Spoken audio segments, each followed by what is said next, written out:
Chapter 17, concerning cruelty and clemency, and whether it is better to be loved than feared. Coming now to the other qualities mentioned above, I say that every prince ought to desire to be considered clement and not cruel. Nevertheless, he ought to take care not to misuse this clemency. Cesare Borgia was considered cruel. Notwithstanding, his cruelty reconciled the Romagna, unified it, and restored it to peace and loyalty. And if this be rightly considered, he will be seen to have been much more merciful than the Florentine people, who, to avoid a reputation for cruelty, permitted Pistoia to be destroyed. Therefore, a prince, so long as he keeps his subjects united and loyal, ought not to mind the reproach of cruelty, because with a few examples he will be more merciful than those who, through too much mercy, allow disorders to arise, from which follow murders or robberies. For these are wont to injure the whole people, whilst those executions which originate with a prince offend the individual only. And of all princes it is impossible for the new prince to avoid the imputation of cruelty, owing to new states being full of dangers. Hence Virgil, through the mouth of Dido, excuses the inhumanity of her reign owing to its being new, saying, Res jura et regni novitas me talia cogunt moliri, et late fines custode tueri. Nevertheless, he ought to be slow to believe and to act, nor should he himself show fear, but proceed in a temperate manner with prudence and humanity, so that too much confidence may not make him incautious, and too much distrust render him intolerable. Upon this, a question arises, whether it is better to be loved than feared, or feared than loved.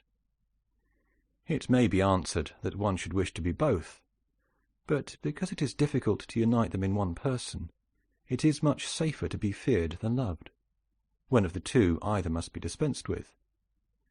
Because this is to be asserted in general of men, that they are ungrateful, fickle, false, cowardly, covetous, and as long as you succeed, they are yours entirely. They will offer you their blood, property, life, and children, as is said above, when the need is far distant. But when it approaches, they turn against you. And that prince who, relying entirely on their promises, has neglected other precautions, is ruined, because friendships that are obtained by payments, and not by greatness or nobility of mind, may indeed be earned, but they are not secured, and in time of need cannot be relied upon. And men have less scruple in offending one who is beloved than one who is feared. For love is preserved by the link of obligation, which, owing to the baseness of men, is broken at every opportunity for their advantage. But fear preserves you by a dread of punishment, which never fails. Nevertheless, a prince ought to inspire fear in such a way that if he does not win love, he avoids hatred, because he can endure very well being feared whilst he is not hated, which will always be as long as he abstains from the property of his citizens and subjects, and from their women. But when it is necessary for him to proceed against the life of someone, he must do it on proper justification and for manifest cause, but above all things he must keep his hands off the property of others, because men more quickly forget the death of their father than the loss of their patrimony. Besides, pretexts for taking away the property are never wanting, for he who has once begun to live by robbery will always find pretexts for seizing what belongs to others.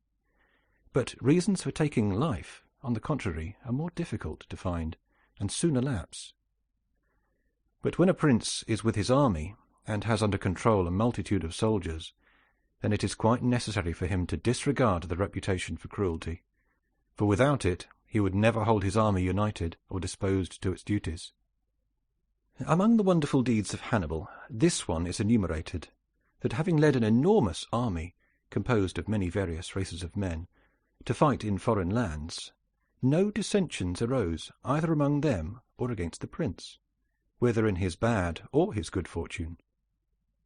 This arose from nothing else than his inhuman cruelty, which, with his boundless valor, made him revered and terrible in the sight of his soldiers. But without that cruelty, his other virtues were not sufficient to produce this effect. And short-sighted writers admire his deeds from one point of view, and from another condemn the principal cause of them. That it is true his other virtues would not have been sufficient for him may be proved by the case of Scipio, that most excellent man, not only of his own times, but within the memory of man, against whom, nevertheless, his army rebelled in Spain. This arose from nothing but his too great forbearance, which gave his soldiers more license than is consistent with military discipline. For this he was upbraided in the Senate by Fabius Maximus, and called the corrupter of the Roman soldiery. The Locrians were laid waste by a legate of Scipio, yet they were not avenged by him, nor was the insolence of the legate punished, owing entirely to his easy nature. Insomuch that someone in the Senate, wishing to excuse him, said there were many men who knew much better how not to err than to correct the errors of others. This disposition, if he had been continued in the command, would have destroyed in time the fame and glory of Scipio. But he being under the control of the Senate, this injurious characteristic not only concealed itself, but contributed to his glory. Returning to the question of being feared or loved, I come to the conclusion that men loving according to their own will, and fearing according to that of the prince, a wise prince should establish himself on that which is in his own control, and not in that of others. He must endeavor only to avoid hatred, as is noted